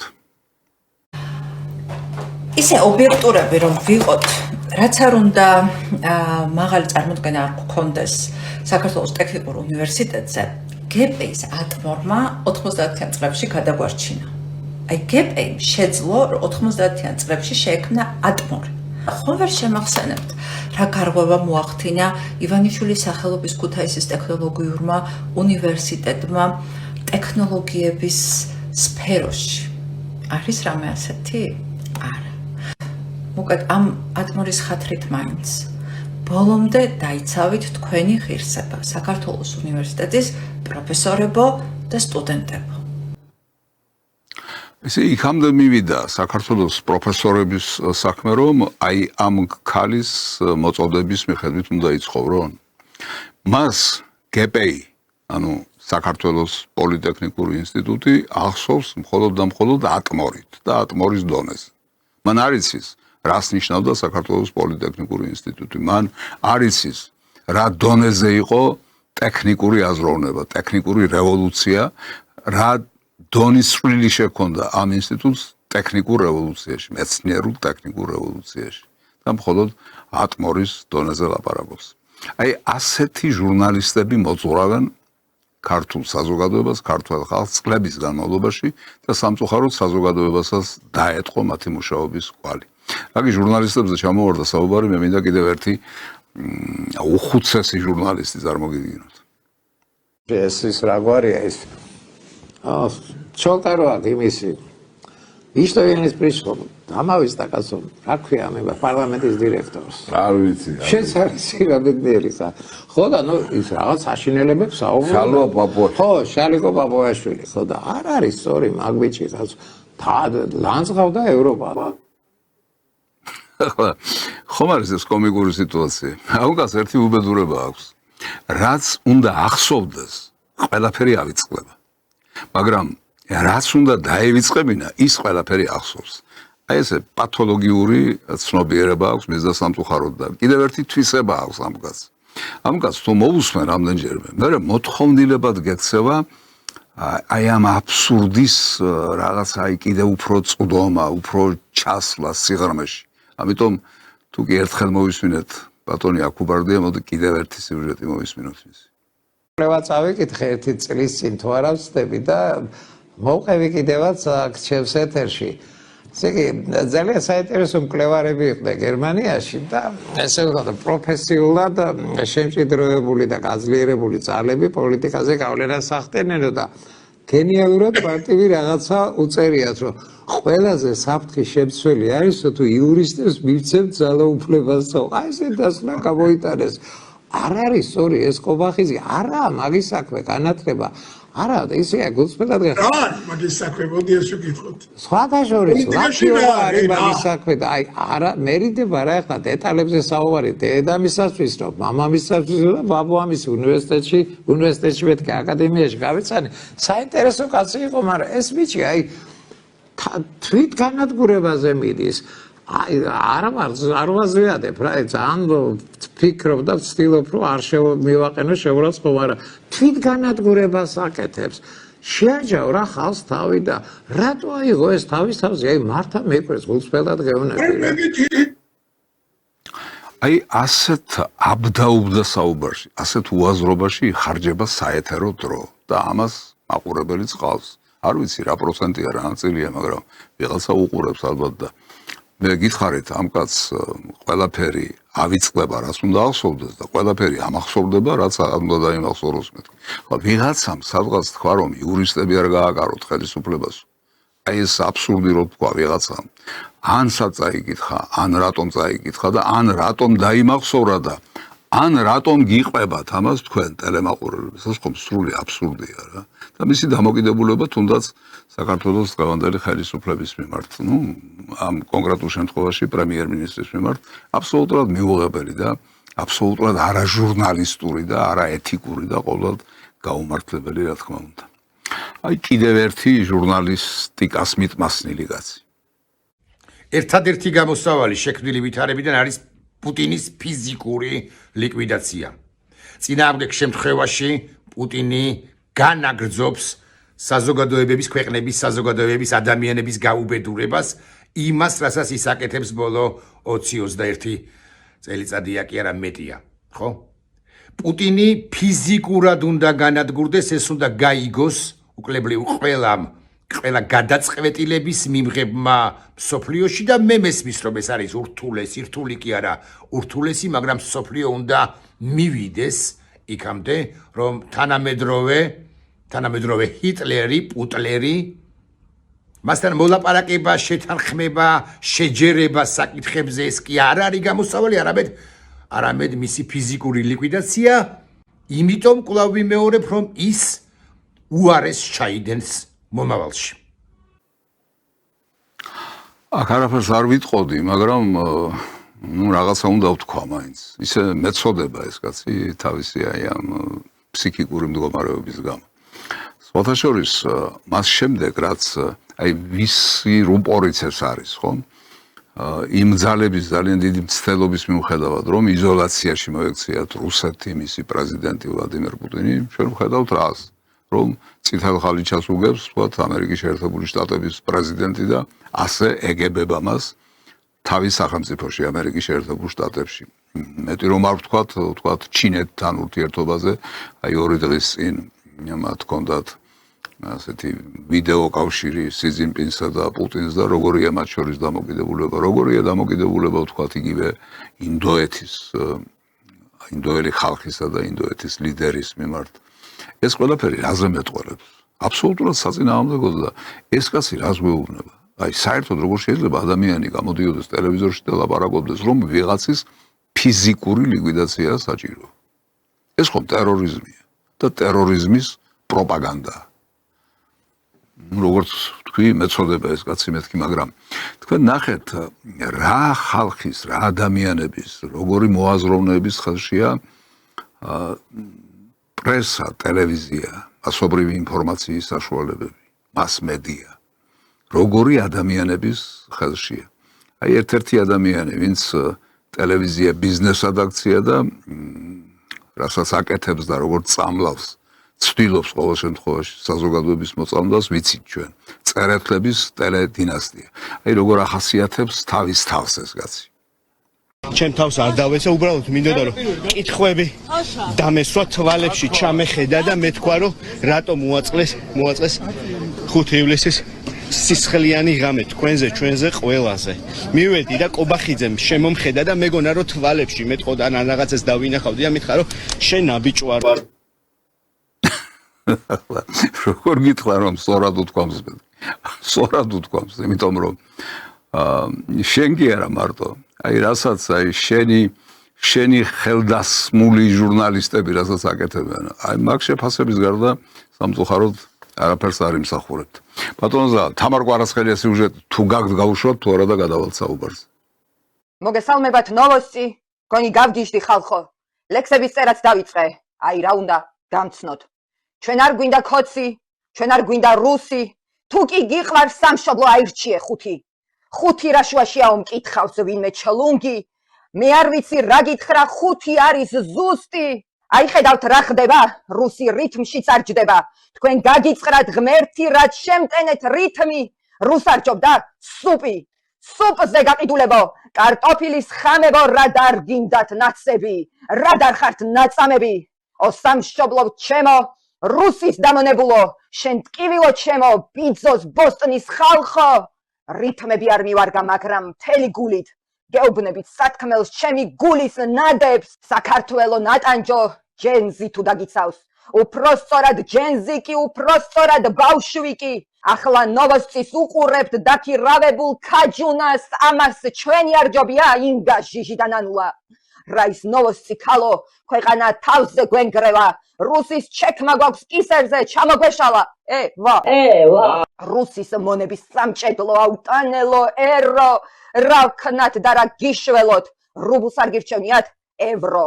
მარისთან ირითმება პარიზი, ეს ხომ ფაქტია ფაქტური, რუსეთთან რა ირითმება? აბა მომეცით, დასტური. რუსეთი ბიძინა, რუსეთი კალაძე, რუსეთი ირაკლი, რუსეთი შალვა. ეს არაფერზე მეტყველებს, რად გაირითმნენ რუსთან. რუსთან რომ გაირითმები ხარ ნაღდი რუსის მონა. მე ამ ლექს ვუძღვნის სამშობლოს, ქოცთაგან სრულად დაცლილს. მე არ მიყვარხართ იცოდეთ, ქრეჩათ ლახებო, ზდრასტი. ჩვენ ვართ ერი მომავლისა უდრეკელი თაობა, თქვენ ნებდებით, ჩვენ კი ვიბრძვით და ეს არის სხვაობა. კარტოფილზე გაყიდული საქართველო მტირალო, მინდა ისევ ძველებური ერთიანი გინატრო. და ეს შარკმდეს რუსთა ძალა, ჩვენს დიდებულ მიწაზე. წინ მებრძოლო ქართველო, ვიბრძოლოთ და მივახსნათ. ხმა მაღლა დაწერი. კარგია თამარ, მაგრამ იცი რა მინდა შეგახსენო, ფსიქიატრიაში არსებობს ასეთი პრობლემა. ამ დარგის სპეციალისტები, ექიმები ხანდახან გიჟებთან ძალიან ხშირი ურთიერთობის შედეგად ცოტა თვითონ გადაქანდებიან ხოლმე და ფრთხილად იყავი. ზედმეტი არ მოგივიდეს. ისე მადლობა, შესანიშნავი იყო. დიახ, ამით დავამთავროთ ფსიქიატრიის რენტგენი. ბატონო ფრიდონ, თქვენ სამოისუნთქეთ ჩვენს მაყურებელთან ერთად ცოტა და ახლა ჩვენ გადავდივართ უკვე ძალიან მნიშვნელოვანი საკითხების განხილვაზე. ეს არის საგარეო ორიენტაციის საკითხები, რომელიც დავიწყოთ, მოდი ალბათ იქიდან, ცვლილებები კონსტიტუციაში. ლაპარაკი არის იმ მუხზე, რომელიც ამბობს, რომ ჩვენი ორიენტირი არის ნატო და ევროკავშირი. სამეგრელოს უხუცესთა საბჭო თხოვს და რეკომენდაციით მიმართავს საქართველოს ხელისუფლებას, რომ განთავისუფლდეს კონსტიტუცია ამ ყოვლად უარგისი მუხლისგან. კი, ჩვენ დავწერეთ, სასურველია შეიმუშავოს. იმიტომ ჩვენ სხვა რამის დაწერა არ შეგვიძლია და სხვა რამის შეთავაზება რა შეიძლება. ესე იგი, მთავარი აქ არის იურიდიული მექანიზმი, რომელიც მისცემს საშუალებას ხელისუფლებასაც და ყველას ამოისუნთქოს, რომ კონსტიტუციაში არ იქნება ის აბსურდული ჩანაწერი, რაც ეხება ნატოსა და ევროკავშირის საქართველოს გაწევრიანებას. რაღაცნაირად ტანი მიგრძნობს, რომ წლის ბოლომდე ან ერთი არ იქნება, ან მეორე არ იქნება. და თუ ან ორივე არ იქნება. ან ორივე არ იქნება.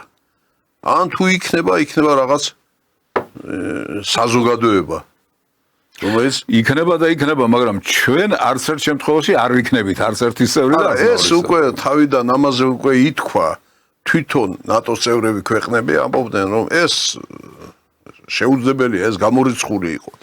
ჩვენ ამას ავყევით, ამიტომ საქართველოს ხელისუფლებამ უნდა იფიქროს, რა იურიდიული მექანიზმი იქნება.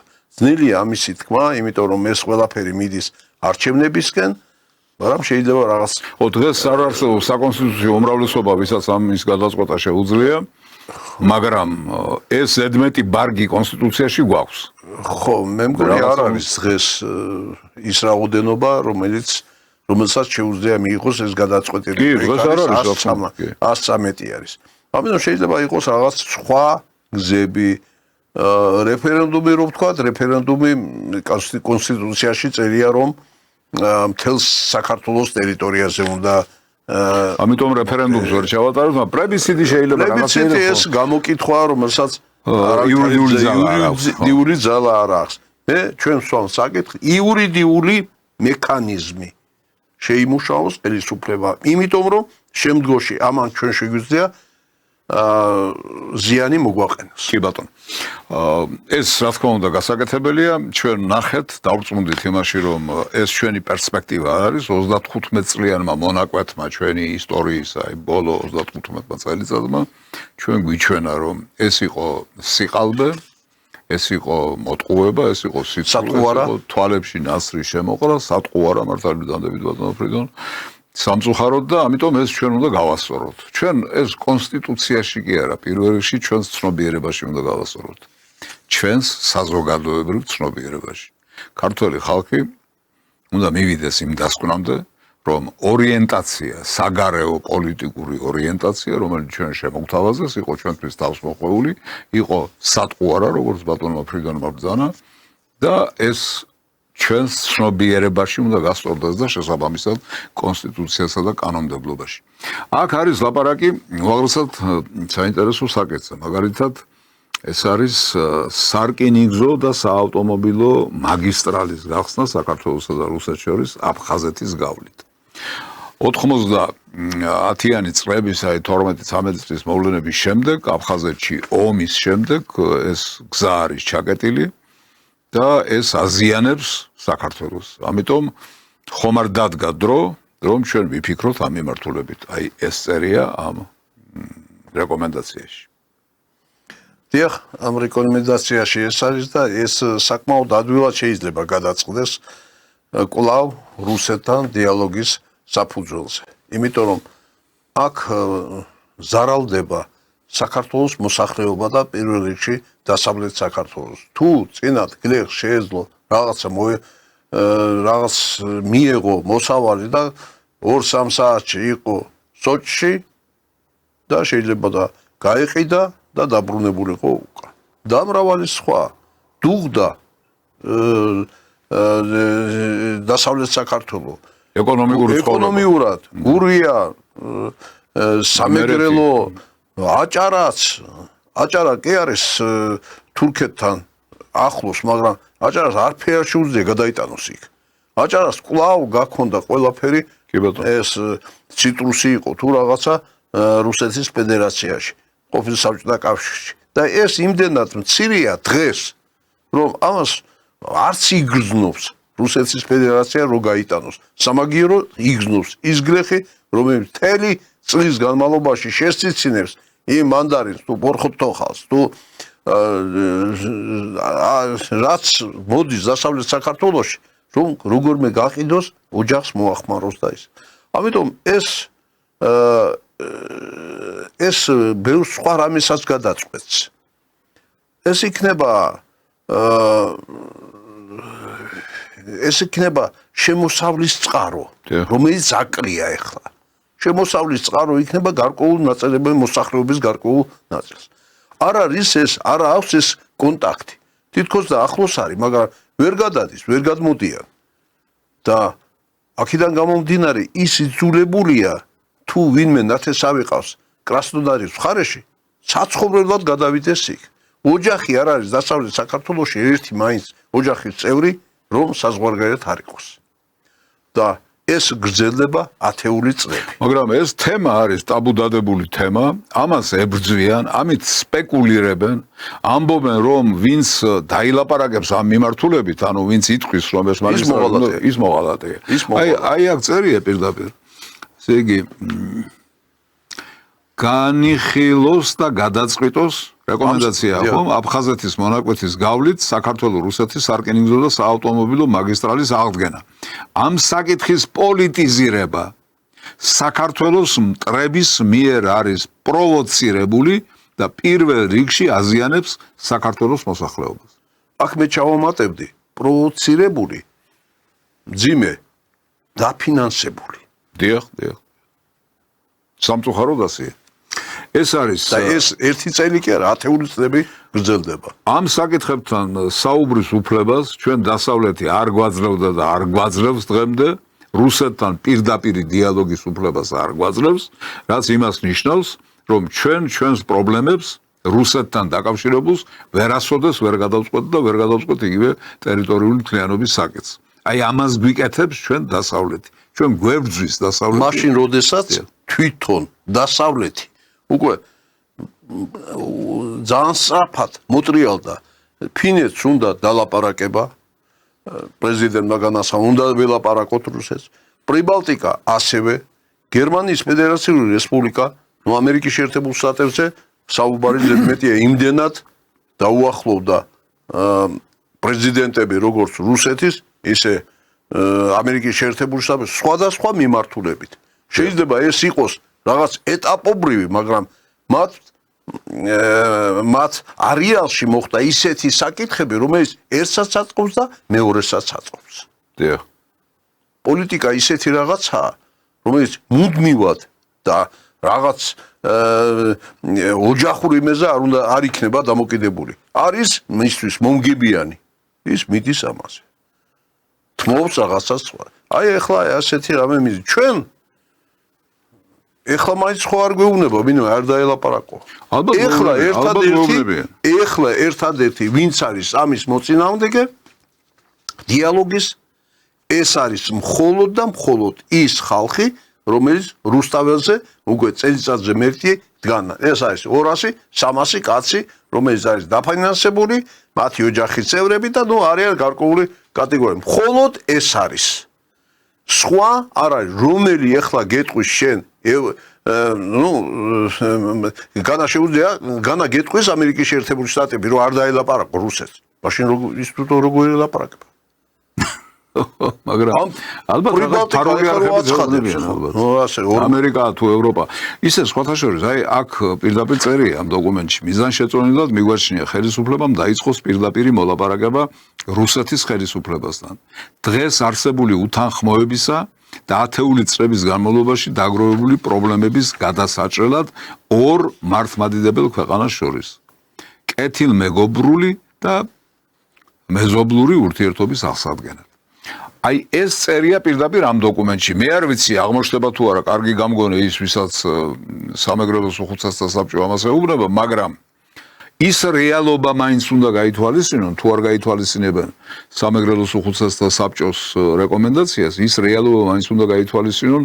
რაც არის დღევანდელ დასავლეთში დღევანდელ ევროპაში აი ამერიკასთან დაკავშირებით თქვენ მზარეთ უკვე თვითონ ელაპარაკება და შენ როგორ უნდა გითხრას რომ არ დაელაპარაკოო და აი ევროპაში რა პროცესი მიდის ერთი პატარა სიუჟეტი მინდა შემოგთავაზოთ ჩვენს ტელეარხებზე გასული სიუჟეტი ბრიუსელის დაგვიანებული აღიარება ევროპა-რუსეთთან დიალოგის საჭიროებამდე მივიდა, მანამდე იყო მოსკოვთან ნებისმიერი კომუნიკაციის საკრძალვა ყველასთვის, თუმცა ფაქტია ომის დამანგრეველი შედეგების და 4 წლის შემდეგ მოლაპარაკებაზე სულ უფრო მეტი ევროპელი ლიდერი ლაპარაკობს. მაკრონის წარმომადგენელი კი მოსკოვშიც ჩავიდა. თამარ გოცირიძე გვერდება.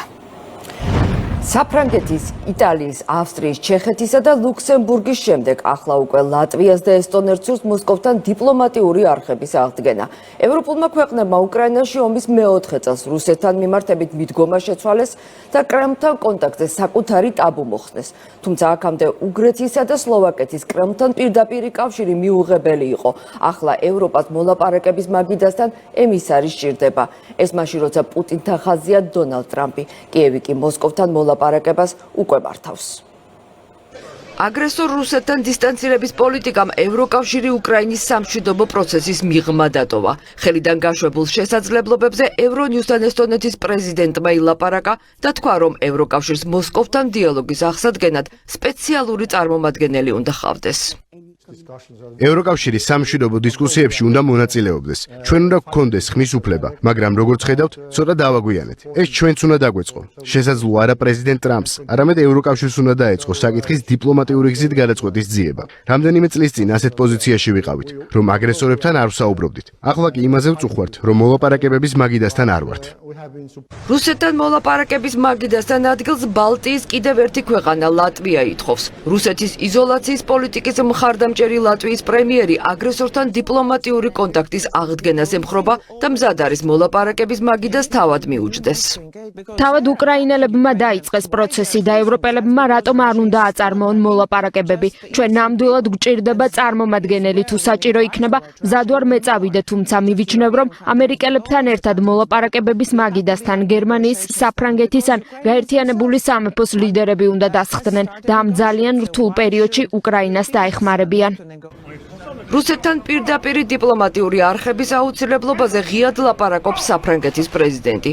დასავლურმა მედიამ გაარკვია, რომ ემანუელ მაკრონმა მოსკოვში მრჩეველი ემანუელ ბონი მიავლინა, რომელიც კრემლის მაღალჩინოსნებს შეხვდა, მათ შორის პუტინის თანაშემწე იური უშაკოვს.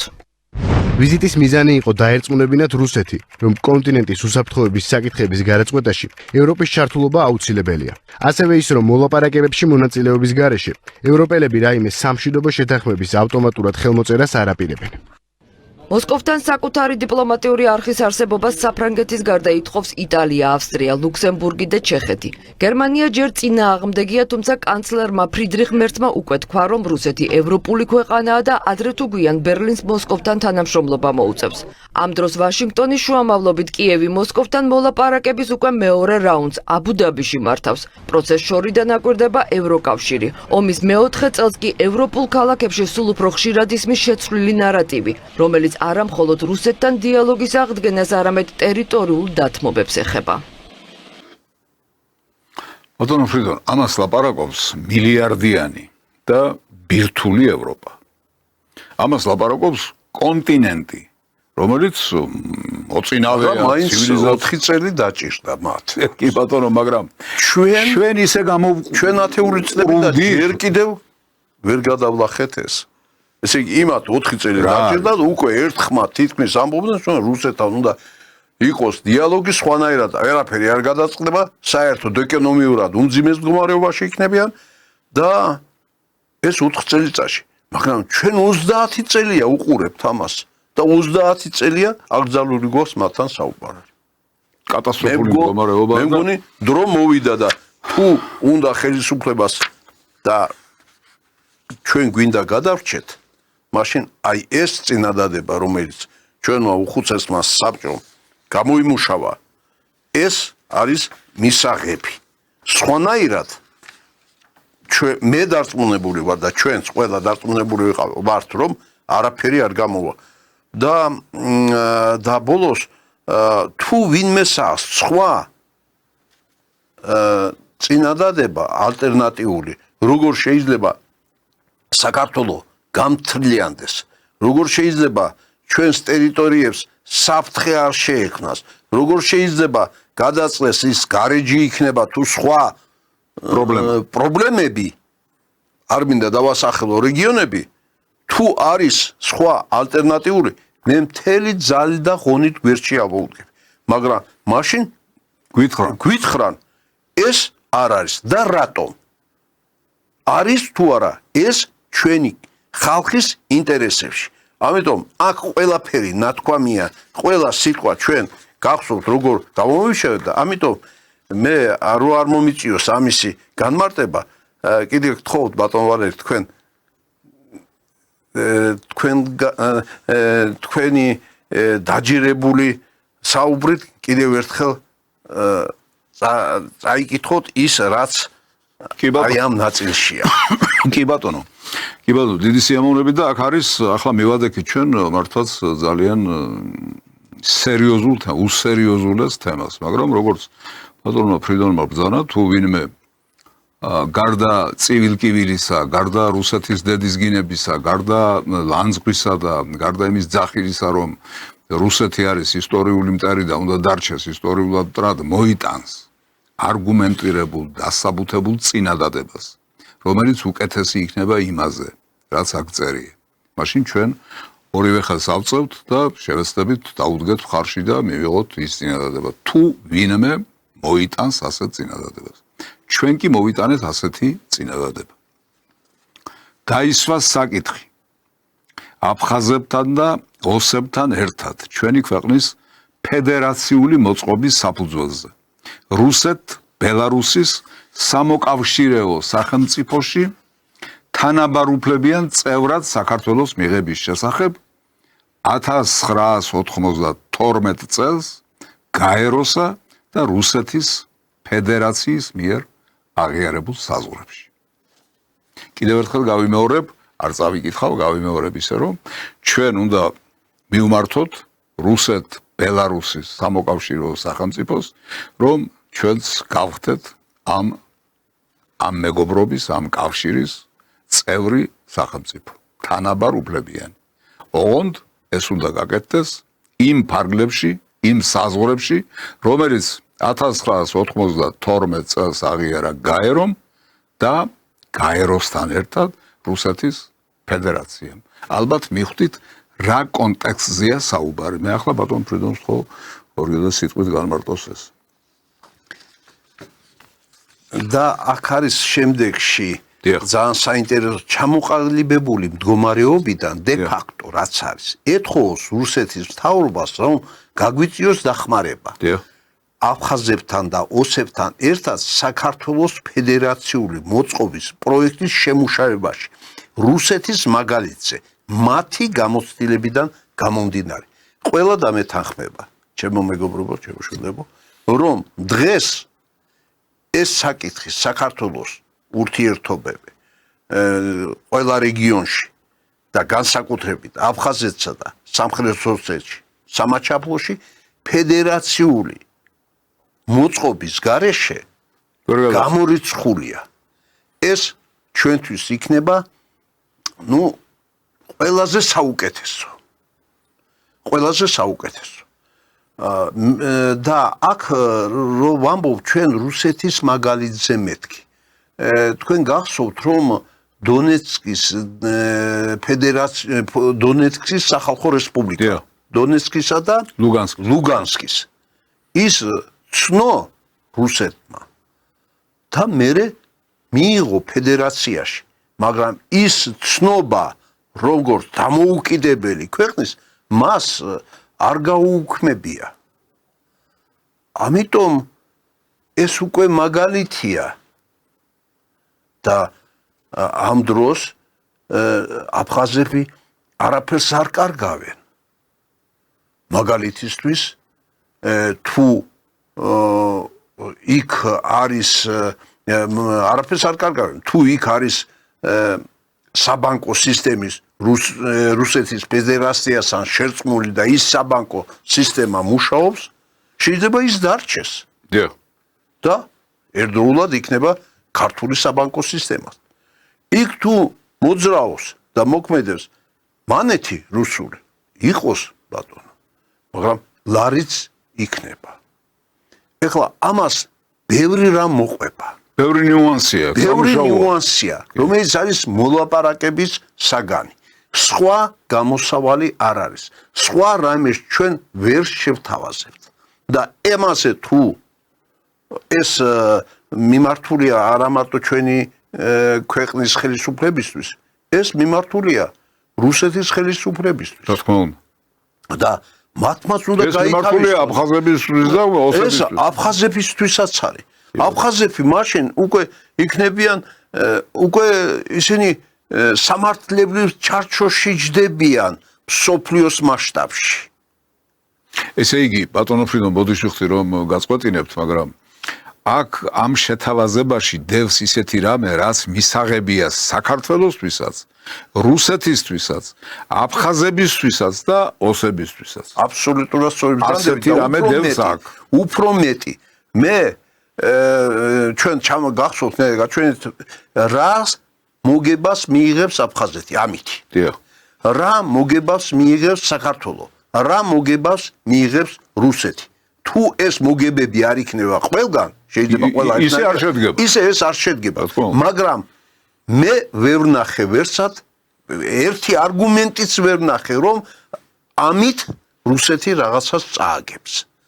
ამით აფხაზები რაღაცას წააგებენ. ან საქართველო წააგებს. აი ეს პოსტულატი აი ჩვენი მსჯელობის არის უმნიშვნელოვანესი. ყველა მხარე ისარგებლებს და არავინ არაფერს არ კარგავს. არავინ არაფერს არ კარგავს. ნებისმიერი საკითხი თქვენ მე დამისვით, მე გაგცემთ პასუხს, რომ ის თუ არ მოიგებს, არაფერს არ კარგავს. როგორც რუსეთი, როგორც აფხაზეთი, ასევე საქართველო. და პირველ რიგში ამ შემთხვევაში როგორც იქით ამხარე, დღეს იქით ამხარე. სხვანაირად საუბარი გამორიცხულია. ანდა ის რიტორიკა, საუბარი, რომ სანამ ის ჩვენ არ დაგვიბრუნებს, ნუ ეს ზელენსკის დონის ლაპარაკი. დონის არ არის უფრო ვარესია. ის ამბობს, მე ამას არათუ შენ მაძე მე დავიბრუნებ ომითო. აქ ჩვენ ვერ ვამბობთ ომით დავიბრუნებ. არა, შენ ისე მოგვეცი უკან. ნუ არ ვიცი, აბა რა გითხრათ. ამ საკითხთან მიმართებაში მე მზად ვარ ნებისმიერთან, ასევე თქვენ კარგად აქ ბევრი რამეა, ისეთი რომელიც აი ის პლუსები, ის მომგებიანი მხარე არ არის ამაში. მაგრამ შიგნით თუ ყურადღებით ჩაწვდება კაცი ამას ყველაფერს ხედავ როგორც როგორ იგებს ამით რუსეთი. რა მოგებას ნახულობს ის? რა მოგებას ნახულობს აფხაზები? რა მოგებას ნახულობს ლიანად საქართველო? სხვა ვარიანტი დღეს მე არ მესახება. ვერც წარმომიდგენია, არც არ არსებობს ფედერაციის ფარგლებში აი ეს არის დიდი აქ ბევრი რამე შეიძლება მთლად ისეთი ფედერაცია არ იყოს მაგალითად ყირიმს თავისი ის აქვს თათარისტანს რუსეთში თავისი ნიუანსები არის ყველა ამ სუბიექტებს აქვს იმაში და ეს თუ იქნება ამ სამოკავშირო სახელმწიფოში სადაც ბელარუსია ბელარუსიაც იგებს აქ, წარმოგიდგენიათ? ბელარუსიაც ხდება მომგებიან პოზიციაში. იმიტომ რომ ბელარუსიას ამის შემდეგ შეუძლია თავისი პროდუქცია მატარებლით გამოაგზავნოს აქით თუ ეს მაგისტრალი იქნება თურქეთში და დიდი მოგება შეუძლია ნახოს თვითონ ბელარუსიამაც. ეს რაც შეეხება ყველაფერს თავი დაანებო მარტო მაგისტრალის თვალსაზრისით. მაგისტრალის აბა რა თქმა უნდა. ბატონო პრეზიდენტ, ჩვენ ამ თემას რა თქმა უნდა ვერ ამოვწურავთ. ეს არ არის ერთი სატელევიზიო გადაცემით ამოსაწური თემა, ეს არის თემა, რომელიც უნდა იყოს განხილვის საგანი. აი თუ არის ახლა ზუსტად ეს დებატები აი დებატები ჩვენ მზად უნდა იყოს. კი ბატონო, მოგვიწვიეთ, ჩვენ მზად ვართ, თქვენი მონამორჩილი, ბატონი ფრიდონი, ჩვენი სხვა კოლეგები, მზად ვართ, რომ ამ საკითხებთან დაკავშირებით ჩვენი აზრი გამოვთქვათ, გამოვხატოთ, ვიკამათოთ ამასთან დაკავშირებით. კი არავის ვერ შხუბოთ, კი არავინ ლანძღოთ, არამედ ვიკამათოთ და დავამტკიცოთ, რომ ეს არის საუკეთესო ფორმულა, საუკეთესო მიგნება. კიდევ ვიმეორებთ, თუ ვინმეს აქვს უკეთესი მიგნება საქართველოს ტერიტორიული მთლიანობისთვის, საქართველოს ხვალინდელი დღისთვის, საქართველოს უსაფრთხოებისთვის და ასე შემდეგ და ასე შემდეგ, ჩვენ მზად ვართ მივიღოთ უყოყმანოდ, მაგრამ ჩვენ არც აქამდე და აი დღემდე არ გვინახავს არაფერი სერიოზული. ჩვენ ვხედავთ მხოლოდ ჭხუბს, მხოლოდ წივილკივის, მხოლოდ ლანძღვას, მხოლოდ გინებას და მხოლოდ იმ დირექტივების შესრულებას, რაც დასავლეთიდან მოდის, უпростоრად რაც ჩვენი მტრებისგან მოდის და რაც მათ ინტერესებში შედის, ჩვენი ინტერესების საზიანოდ.